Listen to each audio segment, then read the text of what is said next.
Welcome to the latest edition of Alamo Car Reviews, where we look at not just cars, but trucks, SUVs, and any other vehicles that may become classics or just outright duds. In this edition of Alamo Car Reviews, we look at the 1970 Ford Torino Cobra. The Torino was completely redesigned for 1970, with styling influenced by the aircraft, thanks to Ford designer Bill Shank. As compared to the 1969 model, the new Torino was 5 inches longer and had an inch longer wheelbase. These improvements helped to open up a slew of new styling and performance choices. Lee Iacocca thought the concept for the 1970 model was a big success when he saw it. What a compliment coming from the man who helped bring the Mustang to life. This car looks great, but with the big block power, it could stand up to the rest of the muscle machines rolling out of Detroit.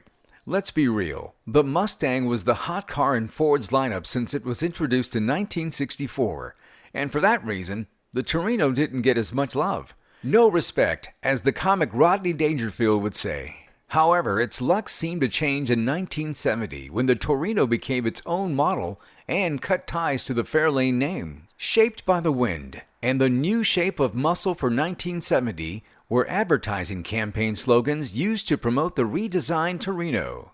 Trims such as the GT and Cobra would round out the performance side of the 1970 Torino lineup.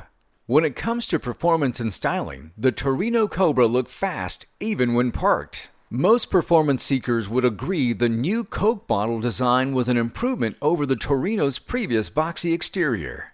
One of the first things that captures your attention is the blacked-out hood and grille. This probably looks a little menacing in the rearview mirror to the Chevelle SS driver as the Torino Cobra approaches from behind.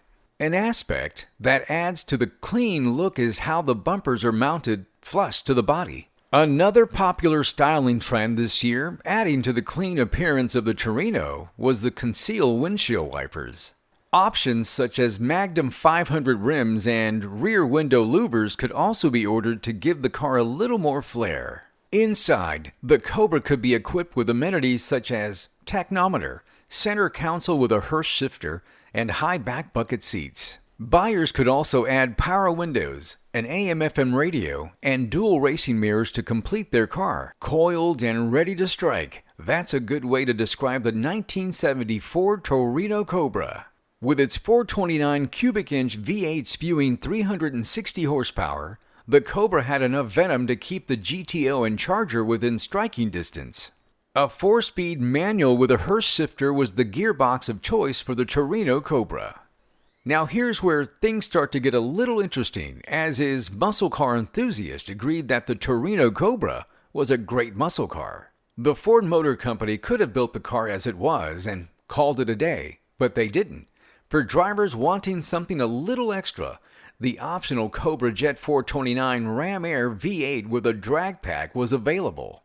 This engine included 11-to-1 compression, heavy-duty connecting rods, high-rise intake manifold, and a 700 CFM 4-barrel carburetor. The drag pack upped the ante with traction lock differential, engine oil cooler, forged aluminum pistons, and 4-bolt center main bearings. Because of this, it's our guess that the drivers with the drag pack unleashed this fury more at the stoplight rather than at the drag strip.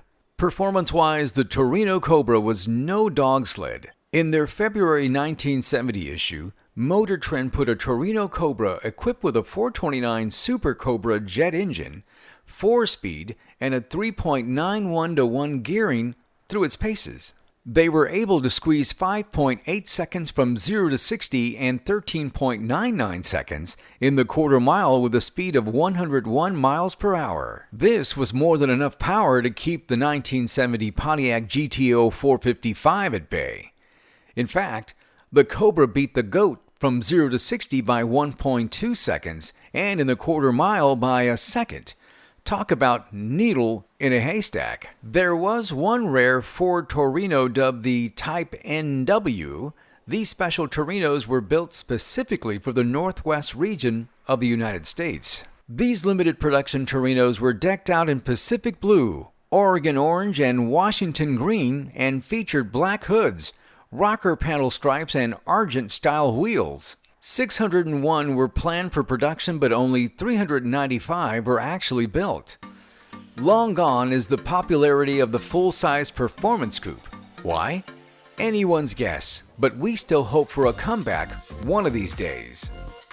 Well, there you have it, the 1970 Ford Torino Cobra. If you like what you see, please subscribe. Oh, and also hit that bell so that you'll be notified of our next video. Thanks for watching.